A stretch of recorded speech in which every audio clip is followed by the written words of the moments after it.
kasalanan man ang pagiging maganda, sana mapatawad niyo ako.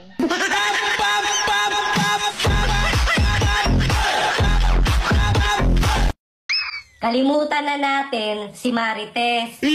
Doon tayo kay Trina. Trina-traidor ka kapag nakatalikod ka.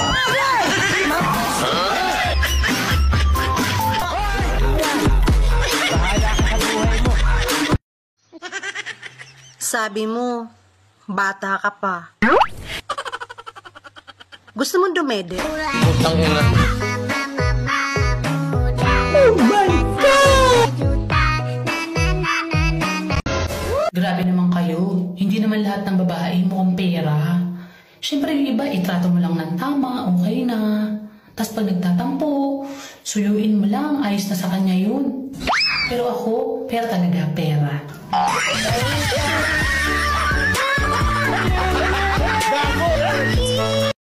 Huwag kang sumubaybay sa buhay ko. Mahirap lang ako. Wala akong ipapasweldo sa'yo.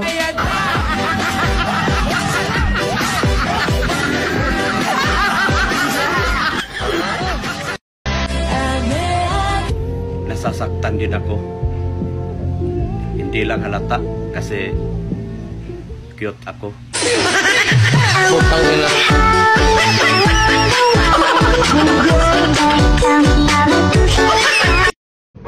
Alam mo kung ano yung masakit? Yung parinig ka ng parinig sa kaaway mo tapos bingi pala.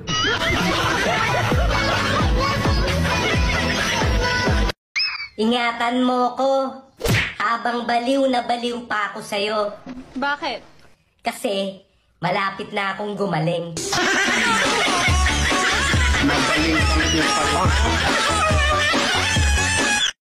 Shout out sa mga babaero dyan. Hina-hina sa pambabae. Baka maglak. Wag na wag mo akong ikumpara sa kanya. Magkaiba kami. May pera siya. Ako wala.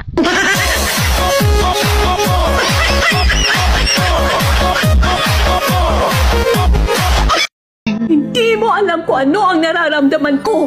Kasi hindi ikaw ay pinagpalit. Hindi ikaw ang iniwan. Hindi ikaw ang nasaktan at lalong hindi ikaw ang umiyak na bububaga tanghali at gabi. Kaya ano ngayon? Anong sabihin mo sa akin ngayon? No? Kalma. Baby, kalma. Huwag mo naman akong bigyan ng dahilan para tabihan ka. Lods, mukhang malalim ang iniisip mo ah. Ano ba yun? Iniisip ko kasi kung paano ko ililigtas ang mundo. Ano ako mong dito ha? Ha? Siguro to, hindi ko maintindihan eh, ha? Ha? Ha? Ba't ito yan? Bakit ba hirap na hirap kayo maghanap ng loyal? Eh eto, nagtitiktok lang naman.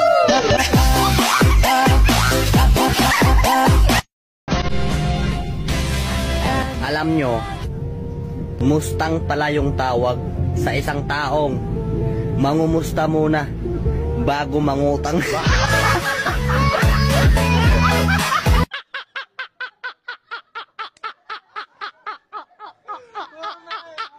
Nakatikim ka lang ng konti, feeling mo rich kid na ng Pilipinas.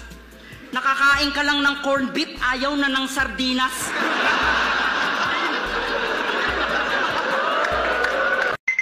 Ayos lang kahit hindi tayo mapera. Ang mahalaga, hindi tayo pakialamera. Chismosa, lalong-lalo na inggitera. Tay, ipagdasal mo po ako na masasagutan ko lahat ng exam ko mamaya. Kayang-kaya mo yan, anak. Ako nga ng magulang mo, sinasagot mo. Yung exam mo pa kaya.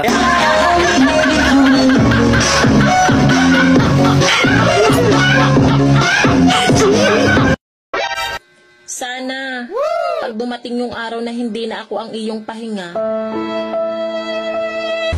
sana hindi ka na din makahingang pistika.